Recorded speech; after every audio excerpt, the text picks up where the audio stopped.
When I was a kid, I used to think that pork chops and karate chops were the same thing. I thought they were both pork chops. And because my grandmother thought it was cute, and because they were my favorite, she let me keep doing it. Not really a big deal.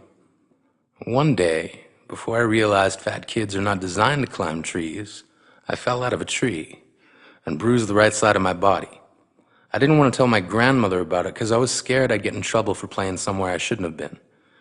A few days later, the gym teacher noticed the bruise and I got sent to the principal's office. From there, I was sent to another small room with a really nice lady who asked me all kinds of questions about my life at home. I saw no reason to lie. As far as I was concerned, life was pretty good. I told her whenever I'm sad, my grandmother gives me karate chops. This led to a full-scale investigation, and I was removed from the house for 3 days until they finally decided to ask how I got the bruises. News of this silly little story quickly spread through the school, and I earned my first nickname, Pork Chop. To this day, I hate pork chops. I'm not the only kid who grew up this way, surrounded by people who used to say that rhyme about sticks and stones. As if broken bones hurt more than the names we got called, and we got called them all. So we grew up believing no one would ever fall in love with us, that we'd be lonely forever, that we'd never meet someone to make us feel like the sun was something they'd built for us in their tool shed. So broken heartstrings bled the blues as we tried to empty ourselves so we would feel nothing. Don't tell me that hurts less than a broken bone. That an ingrown life is something surgeons can cut away, that there's no way for it to metastasize, it does.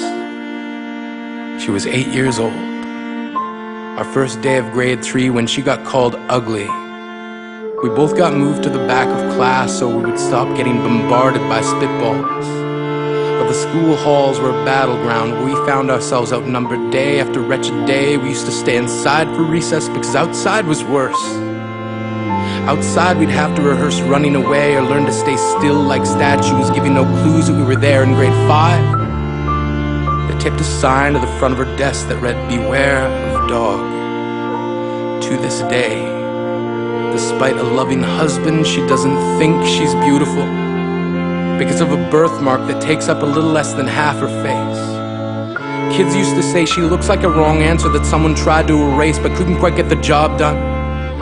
And they'll never understand that she's raising 2 kids whose definition of beauty begins with the word mom, because they see her heart before they see her skin, because she's only ever always been amazing. He was a broken branch grafted onto a different family tree, adopted.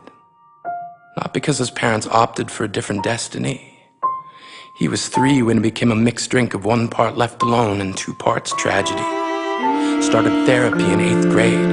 Had a personality made up of tests and pills.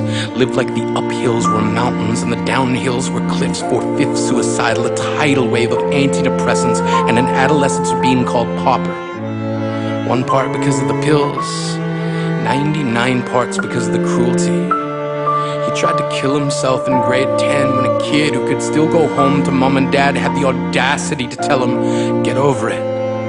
As if depression is something that can be remedied by any of the contents found in a first aid kit. To this day, he is a stick of TNT lit from both ends.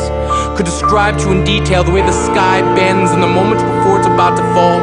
And despite an army of friends who all call him an inspiration, he remains a conversation piece between people who can't understand. Sometimes being drug-free has less to do with addiction and more to do with sanity. We weren't the only kids who grew up this way. To this day, kids are still being called names. The classics were "Hey stupid," "Hey spaz." Seems like every school has an arsenal of names getting updated every year. And if a kid breaks in a school and no one around chooses to hear, do they make a sound?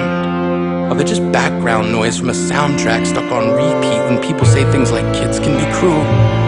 Every school was a big top circus tent, And the pecking order went from acrobats to lion tamers, from clowns to carnies.